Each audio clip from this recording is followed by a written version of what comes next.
Support for the show comes from Amazon Prime. You might think of Prime as only a way to get fast, free delivery, or maybe as the place to stream movies, shows, and sports. But it's actually way more than that. Maybe you've got a passion or a hobby. Prime can help you get the most out of it. Whether you're streaming documentaries on marine animals, ordering action figure stands with free one-day delivery, or finding the perfect playlist to impress that special someone, Prime makes it easier and faster to do what you love. Whatever you're into, it's on Prime. Visit Amazon.com/Prime to get more out of whatever you're into.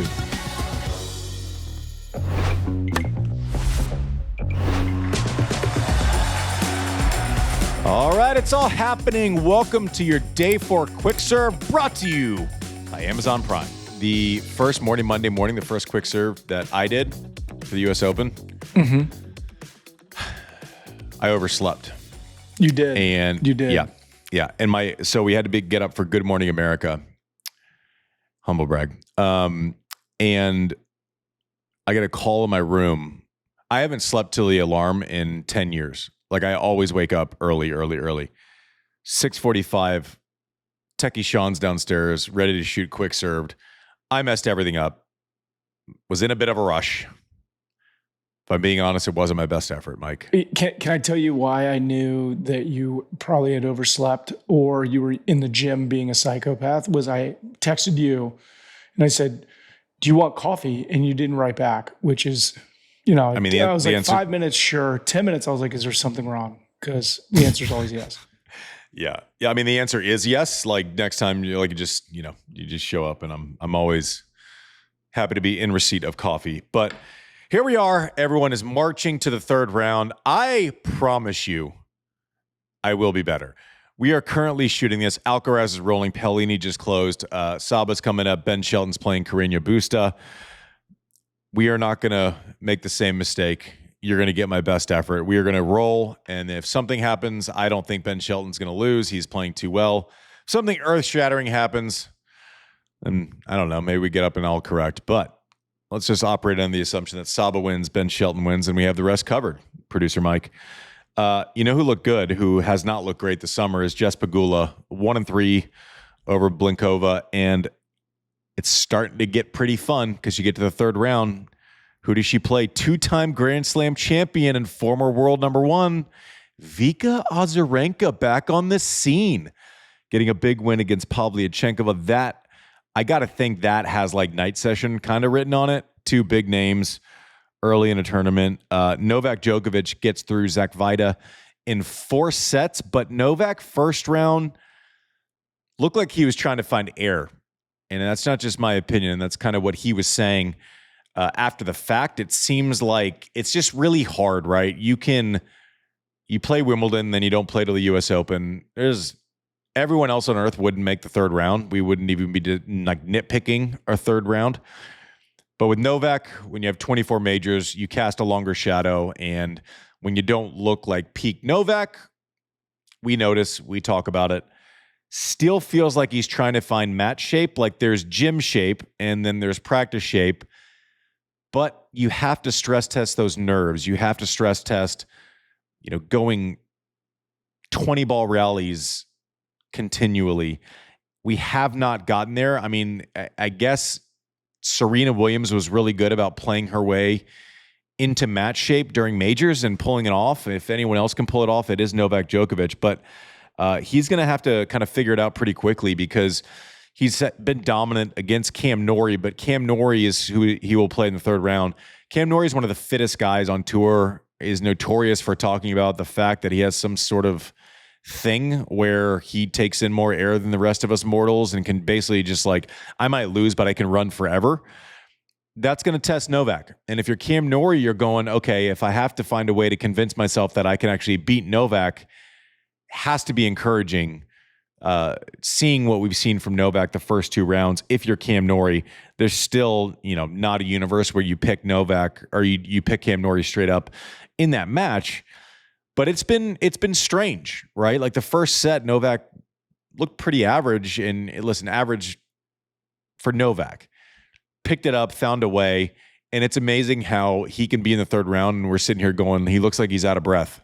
And he says, I'm having a hard time finding air. And yet, here we are in the third round. Taylor Fritz advances in 4 sets against Lloyd Harris. I'm going to tell you something about, and Taylor Fritz did not look good today. I'd be shocked if, I read the transcript for his press conference and he said that everything felt good. The conditions are windy. It's windier on Louis Armstrong, right? They had that like open space halfway up the stadium. It's 20 feet high. The wind will cook through there. It's a different thing when the wind was blowing, and it was today.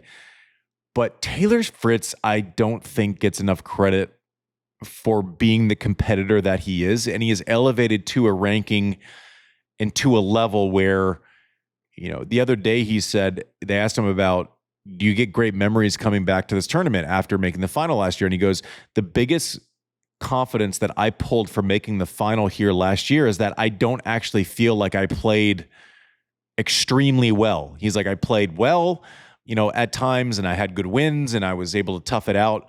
He goes, my kind of B level is just really good now. And it might have been a C level today against Lloyd Harris. Was holding pretty easily, but it was a big stress test. Lost the first set, won 6-4 in the fourth, eked out a second set breaker. Like that can turn very quickly. But Fritz is a hell of a competitor, a hell of a player. Yeah, Mike. When you were going through that kind of growth phase in your career, what was the first match where you felt that? And I think there's a special mindset, right, to take an L like that and then to build off of it. What is that? Going through a match like this now, where you feel like it was a C level, right? And like he's so critical of his own play. What are you then looking back on and be like, hey, but I can still make it. This is just one match. On to the next one. Yeah, I don't know. Listen. We know if you listen to this show that I basically just try to I ruin myself all the time. I was always a terrible, a good bad player. Right. Like I was always really good at kind of, if I was playing badly, I would drag someone else into the gutter with me. I still think you play well, like really well, like 10 or 15% of the year. I think you play like shit, like 20% of the year. And it's that middle ground where like the top 10 players and the top 5 players are really good at just managing matches and surviving. And there's every chance that the next round Taylor finds it and starts just cleaning the ball. Right. But I was good at that. Like that's one of the few things I was really, really elite at, serving and basically match management. I was good at. Right. And there's a million things I was bad at. But you see Taylor Fritz getting to that, being 4 in the world and making the tail end of slams now. It's like he understands that it's not the end of the world if he wins but doesn't play perfectly. And obviously the goal is to play as well as you can every single time. You hear he turns it up when he needs to. That's not the way it works. Literally, as an athlete, your goal going to every day is to play as well as you can on that day. Like that's the goal. And you understand that sometimes you're not in peak shape. Maybe you haven't been able to get the reps in. Maybe you've been hurt. And so we understand that there are factors involved that make that less likely sometimes. But the goal is to do as well as you can, as often as you can. It's not a choice where you're like, I'm going to play well today because I've decided to. Like it's just you survive until you actually start finding form. And Fritz has become really, really, really good at that. Leans into all of the pressure that surrounds him. A lot of respect for Taylor Fritz. I actually think this court he's serving through this court really well, right? When he hits his spots, he's either winning the point on a serve or he's getting an easy first look. I don't think he's hitting the ball that well from the baseline yet. And it would cause me concern if that wasn't what he did really well all of the time, right? He's proven concept on being a ball striker. I'm just really impressed with the fact that like he did not play well today. He didn't look comfortable. He looked, looking at his box, wasn't happy with the way he was playing a lot of the time. And ho-hum, third round, right? Like worked through it. It was ugly. It was gross. It kind of got through it. But he's really good at those matches now to where it was a set down and on serve, and you felt like Taylor was in control of the match still, right? And, a set and a breaker, you're almost down 2 sets. That's a stressful situation. But he has caused us as a tennis fan base to have a lot of trust in him in those situations now. So props to Taylor Fritz for getting through. Emma Raducanu is feeling a lot like 2021. She hadn't won a match at the U.S. Open since she won the tournament as a qualifier. And now she's through to the third round. She has spent 2 hours and 2 minutes on court. She didn't spend a lot of time on court when she won this tournament. Rolled today, 1-2. Frances Tiafoe in a matchup with a young American, Martin Dam. Big lefty server. dad, Martin Dam, was a top 50 singles player and a top 5 doubles player. Foe's skill set translated really well. He's so good with not needing a lot of time to be effective. And by that, I mean he has very short swings on his return. So you just felt like he was going to get enough balls in play. And once that ball was in play against Dam, who's a really intriguing prospect, big lefty serve. He looks like he's, 6'6", 6'7", one of them. It feels like they're all 6'6" and 6'7" now.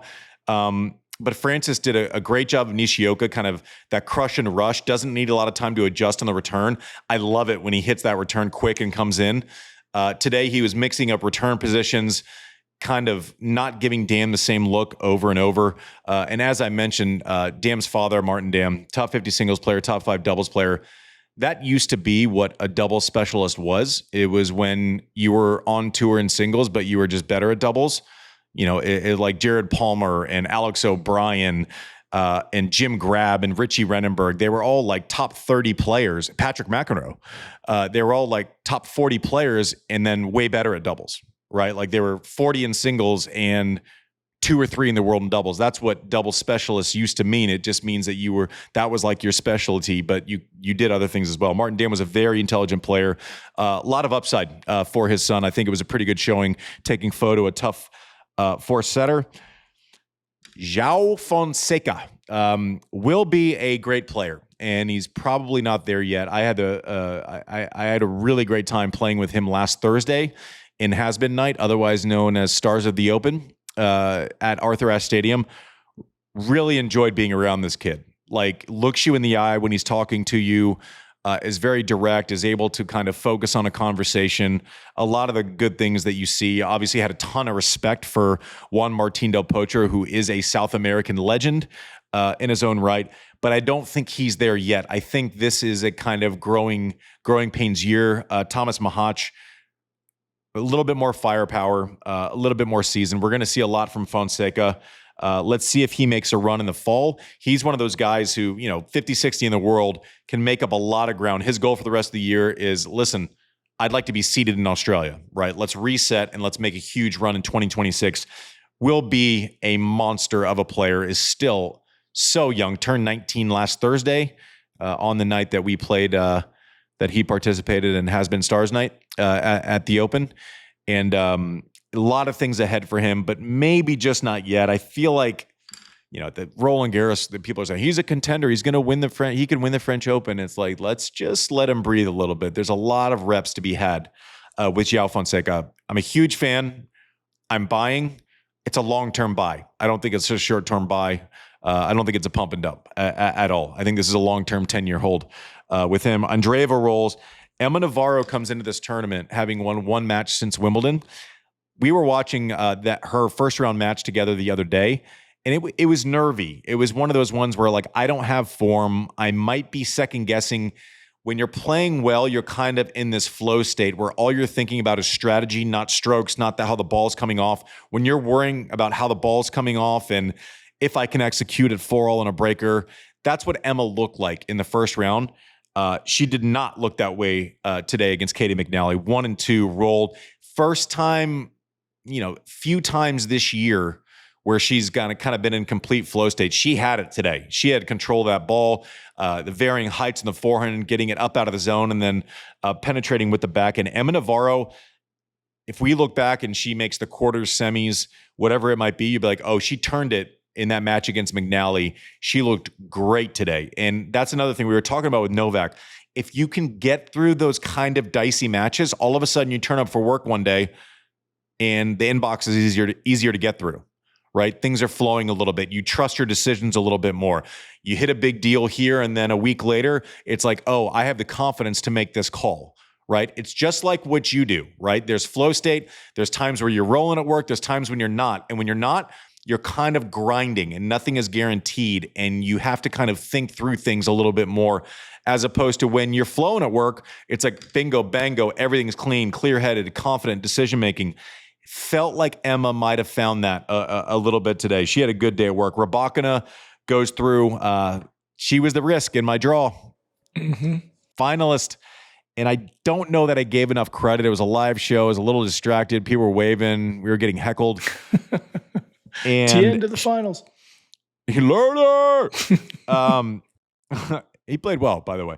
I like Lerner's game a lot. But there's a guy who just went Lerner, and all the guys who yelled stuff the loudest just left right afterwards. They had no interest in what they had no interest in what we were saying.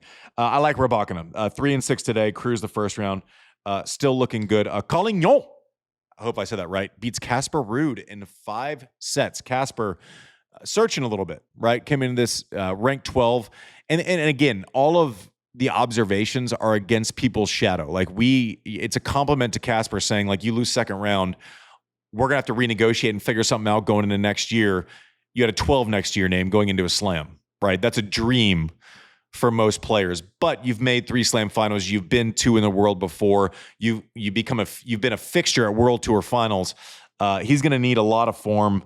He's going to need something to change to get back to World Tour finals. Yuri Lehechka, listen, you've heard me talk about him. I like his game. He can bother people. He looks good. He's going to keep rolling here. Menchik loses to Blanchette today. Blanchette had won 1 tour match ever, based on what I heard on the commentary today. So he's doubled his match wins in the U.S. Open compared to his regular life on tour. And if you look at Menchik, it's like he wins Miami, and it's like, okay, is this a rocket ship? And I said the week after Miami, I'm like, listen, big result, a lot of tennis to be played. You don't get anointed in this game, right? You earn every single week, and he's been kind of like tour average since Miami.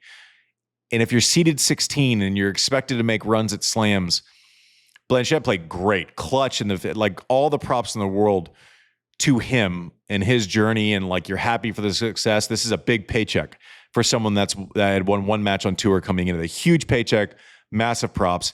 And if you're Menchik and you want to be a top 10 player, I'm not sure this is the match that you're happy losing, especially in the 5th set.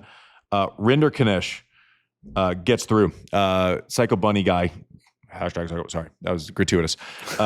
Rolls has played well in a couple of things.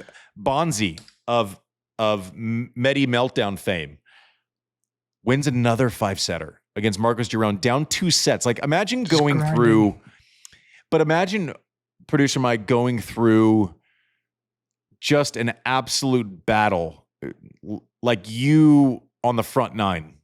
Right, just mentally exhausted. Just can't wait for the turnhouse. Crack a cold one because it's all over. Can't wait for a beer. But like, imagine the mental warfare. Imagine the coverage. I'm sure, is the Medi match has been talked about, being up some sets, then getting back to 5, closing that out, coming back, being down 2 sets. Props to this guy, man. Like, props to Bonzi. Not an easy 3 days of physicality, of mental. His coach, Nicolas Mahou, knows how to play some long matches. I mean, he's got almost 8 hours on court. First 2 8 rounds. hours on court, which is like less than half of what his coach did in 1 match against Isner one time when he lost 70-68. Wait, that's his coach? No way. Nicolas Mahou. So you imagine Bonzi comes out, he goes, "Oh, I'm so tired. I've been on court 8 hours." And Mahou just going, That's so sweet. I just want to put you in my pocket. That's so cute. That's insane. I didn't know that. Yeah, but props to Bonzi, man. Like, that's a big, like, winning 5 sets against Medi, everything that comes along with it, the crowd just being completely irrationally in your shit through no fault of your own for 2.5 hours, the last 3 sets of that match, coming back, being down against Marcos Giron.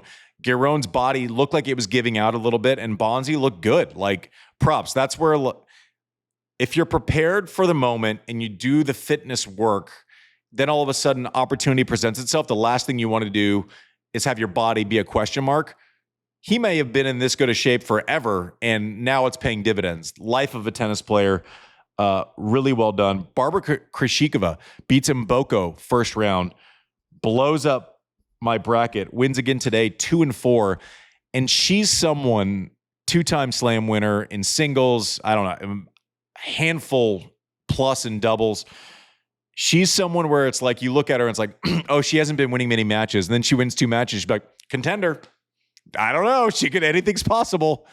Like she's that good, but she does need those reps. And when she finds that confidence in that gear, she's someone who, you might ignore, first round, all of a sudden has been injured.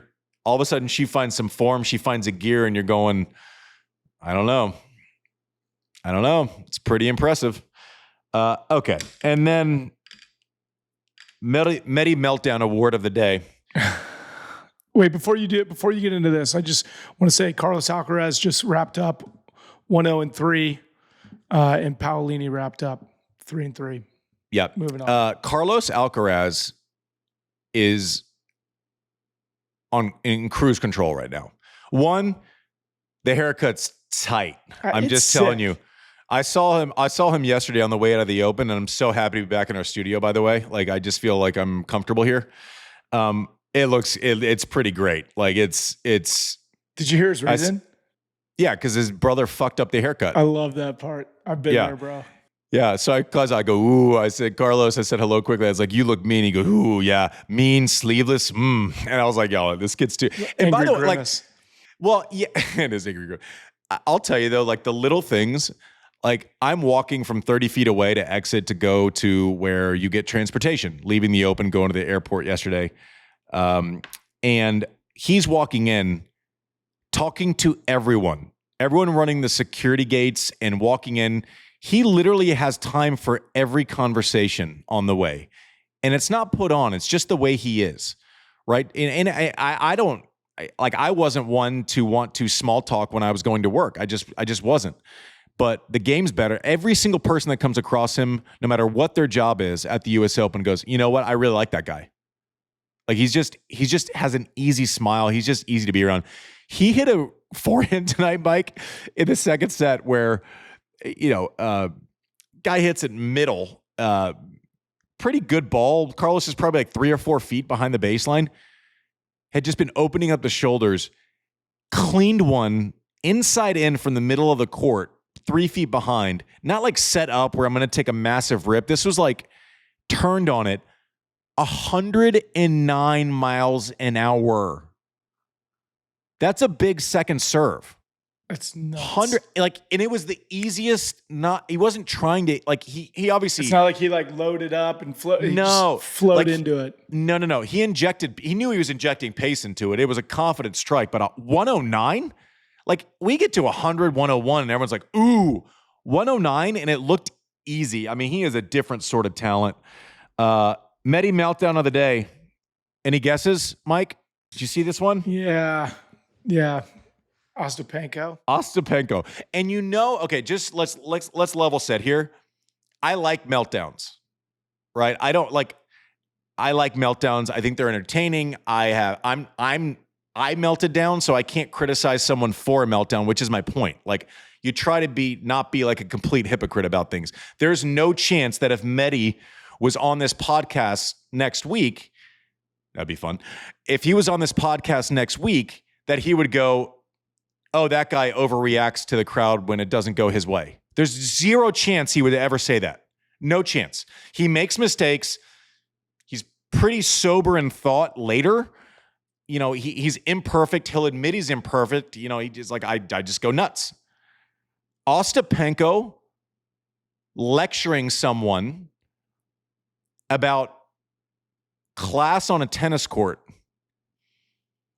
is like me lecturing someone about wearing all black on a podcast right now.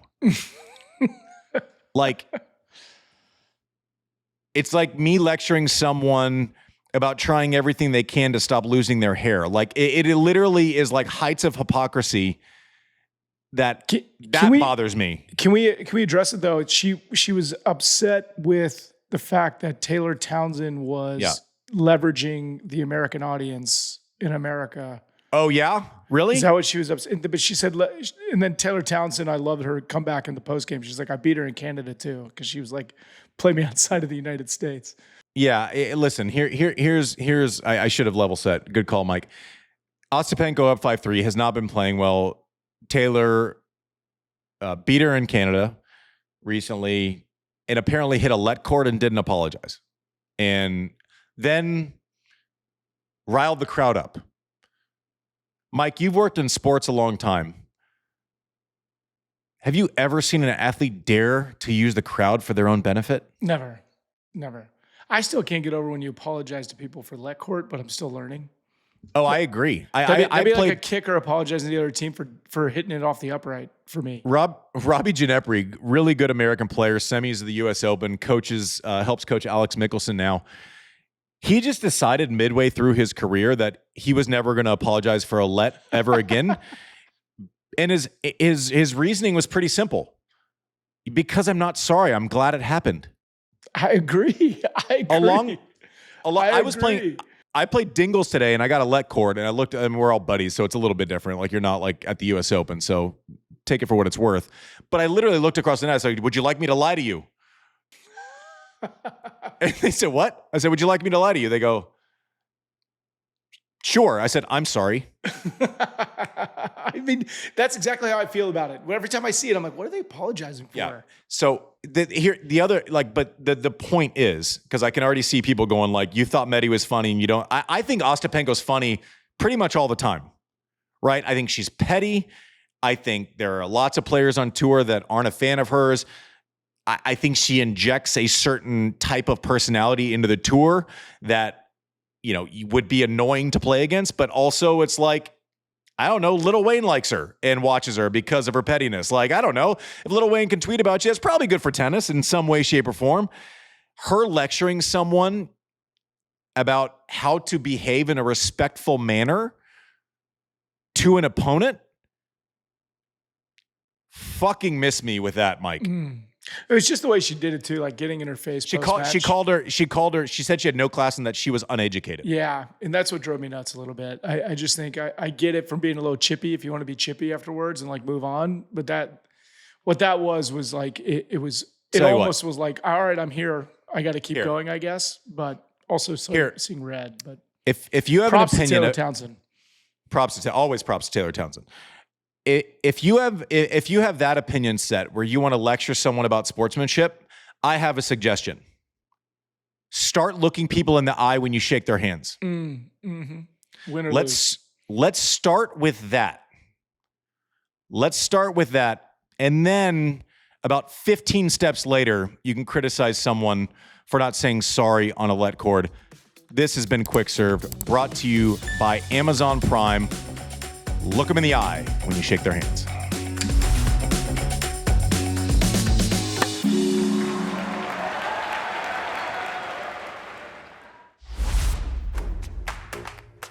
Support for the show comes from Amazon Prime.